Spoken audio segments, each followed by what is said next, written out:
अगर किसी से पूछा जाए कि इतिहास में ऐसा एक नाम बताओ जिसने अपना बचपन भी खुलकर जिया, अपनी जवानी खुलकर जी, अपना संपूर्ण जीवन खुलकर जिया हो, तो हम में से सबका उत्तर एक ही होगा, श्री कृष्ण। क्योंकि वही एक हैं जिन्होंने अपने जीवन को खुलकर जिया। इसीलिए आज हम आपको भगवान कृष्णा के जीवन के वो 5 महत्वपूर्ण लेसन देने वाले हैं। आपने नोटिस किया होगा, जहां कहीं भी कृष्णा की फोटो या मूर्ति होती है, उस फोटो में कृष्णा हमेशा हंसते हुए दिखाई देते हैं। क्यों? इस चीज से वे हमें बताना चाहते हैं कि अपने जीवन में, समाज में चाहे जितनी भी प्रॉब्लम्स हो, सारी प्रॉब्लम्स का सामना खुलकर हंसते हुए करो। क्योंकि जीवन किसी का भी सरल नहीं होता। कठिनाइयों का सामना तो भगवान को भी करना पड़ा। राम जी को भी 14 साल को वनवास जाना पड़ा। कृष्ण का जन्म होते ही उनकी माँ से उन्हें दूर जाना पड़ा। जब इनके जीवन में कष्ट है तो इनके सामने हम लोग क्या हैं? प्रॉब्लम्स तो सबकी लाइफ में होती हैं, पर आप उसका सामना किस तरह करते हैं, यह सबसे ज्यादा महत्वपूर्ण है। महाभारत में द्रोण और द्रुपद दोनों बहुत ही अच्छे मित्र थे। उन्होंने बचपन में एक ही गुरुकुल से शिक्षा ली। कुछ सालों बाद द्रुपद एक राजा बने और द्रोण गुरु। जब द्रोण अपने मित्र राजा द्रुपद से मिलने गए तो द्रुपद ने उन्हें बेइज्जत करके अपने महल से निकाल दिया। और कुछ सालों बाद 5 पांडव और 100 कौरवों की शिक्षा पूर्ण हुई। तब उन्होंने गुरु दक्षिणा में द्रुपद को मांगा। और वहीं दूसरी तरफ दोस्ती की एक कहानी है सुदामा और श्री कृष्ण की। उन दोनों ने भी एक ही गुरुकुल से पढ़ाई की। और कुछ सालों बाद जब सुदामा और श्री कृष्ण मिले, तब श्री कृष्ण ने सुदामा को अपने गले से लगा लिया और सुदामा की परेशानी को अपनी परेशानी बना ली।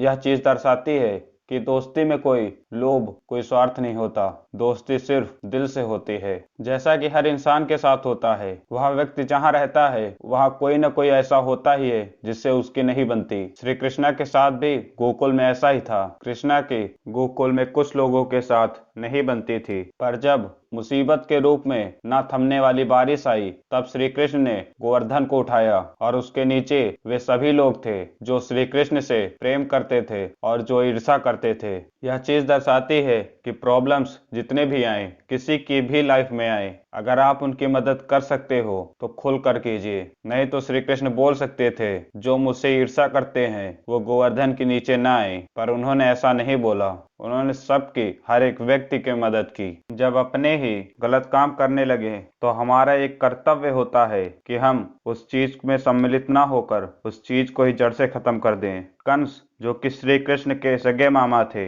वे गलत पे गलत काम किए जा रहे थे। तब श्री कृष्ण ने अपने सगे मामा का वध किया। वह चाहते तो वह उनको माफ कर सकते थे। यह चीज दर्शाती है कि जब अपने ही हद पार कर दें तो उनका अंत करना ही उचित है।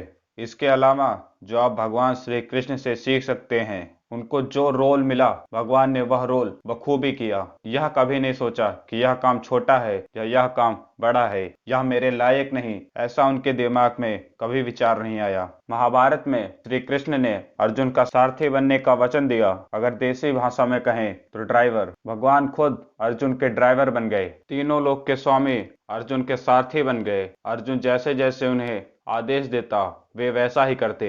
और मैंने यहाँ तक पढ़ा है कि कुरुक्षेत्र में बहुत शोरगुल है। भगवान अर्जुन से बोलते हैं, अगर मुझे दाहिने जाना हो तो मेरे दाहिने कंधे पर अपना पैर मारना, और बाएं जाना हो तो बाएं कंधे पर पैर मारना, अगर सीधे जाना हो तो बीच में मारना। इस चीज से भगवान बता रहे हैं कि इंसान को जो रोल दिया गया है उसे वही करना चाहिए। कोई भी चीज, कोई भी काम छोटा बड़ा नहीं होता, उसे छोटा बड़ा बनाता है इंसान की सोच। हर एक चीज का अपना एक महत्व होता है। भगवान श्री कृष्ण जब तक गोकुल में रहे तब तक उनके हाथों में मुरली थी, पर जब वे द्वारिकाधीश बने तब उन्होंने मुरली के बजाय चक्र उठाया। यह चीज बताती है कि आपकी सोच, आपका ड्रीम, आपका एम जितना बड़ा होगा, आपका सेक्रीफाइस, आपका त्याग भी उतना ही बड़ा होगा।